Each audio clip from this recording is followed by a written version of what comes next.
how does a guy like me, a little kid with no money, think my father was making about $20,000 a year? And when I graduated from college, I was making $120,000 a year, 6 times the amount he made. And I was 21 years old. And he goes, how'd you do that? I said, I didn't go to the same school you went to. One of the things I suggest to people, you gotta find a real teacher versus a fake teacher. And a fake teacher is somebody who doesn't do what they teach. And a real teacher is doing what they teach every day. I said, am I ever gonna use this stuff? He goes, no. I said, why do you teach it? Because I get paid. I said, do you ever use it? He goes, no. You can bypass that school system, because the school system will never teach you about money. The school system was designed to teach you to be an employee, which is important, or a doctor or a lawyer, a specialist, but never about money.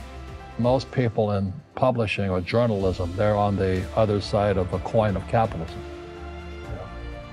So they don't like guys who make money. And that's like my poor dad's side. I play Monopoly in real life. I don't need a job. I don't have a retirement. Don't need a retirement. I don't want the government to take care of me. But I felt a social responsibility to teach. And that's what my rich dad did for me. We all have fear. To be truthful, we all have fear. It's just how you deal with it. And Einstein said, imagination is more important than knowledge, but knowledge empowers imagination. And what most people lack is real business knowledge, like accounting, like debt, like taxes. You got to know that stuff, but they don't teach it in school to anybody.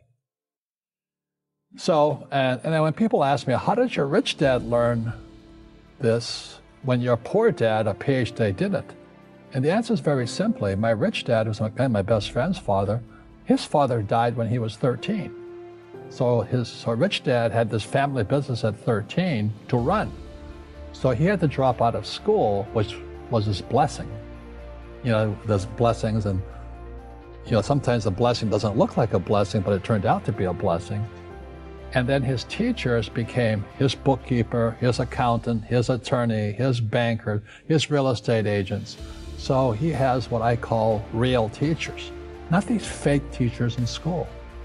You see, most teachers in school, they're out of ethics. They teach subjects they themselves don't practice. So that was the end of my school years, because I understood what a fake teacher is. A fake teacher is somebody who just wants a job and they'll teach anything. They teach how to shine shoes if you pay them more money. But they really don't know what they're teaching. When they say, I can't afford it or I can't do that, they go down. They become what they say. Because it's an escape. It's an escape. You know what I mean? It's easy to say, I can't afford it. Oh, I'm too tired. Oh, I can't go to the gym. When you could go to the gym, but no, I can't. Truth is, I'm just too lazy to go to the gym. People who are afraid of making mistakes, like they teach in school, they don't ever grow. Because spirituality is there's good and there's bad, there's right and there's wrong, there's up and there's down. Most people only want to be right, they only want to be positive. Well, you can't have that. That's not reality. And the average person, the reason they're poor is they haven't failed. They play it so safe. They haven't made any mistakes like they taught in school. That means they don't learn anything. That's why the school system's actually fundamentally corrupt. It's anti-education. Don't make mistakes and don't ask for help. And if I didn't ask for help, I have my accountants, my attorneys, my bankers, and all that. I go into business like a rugby team.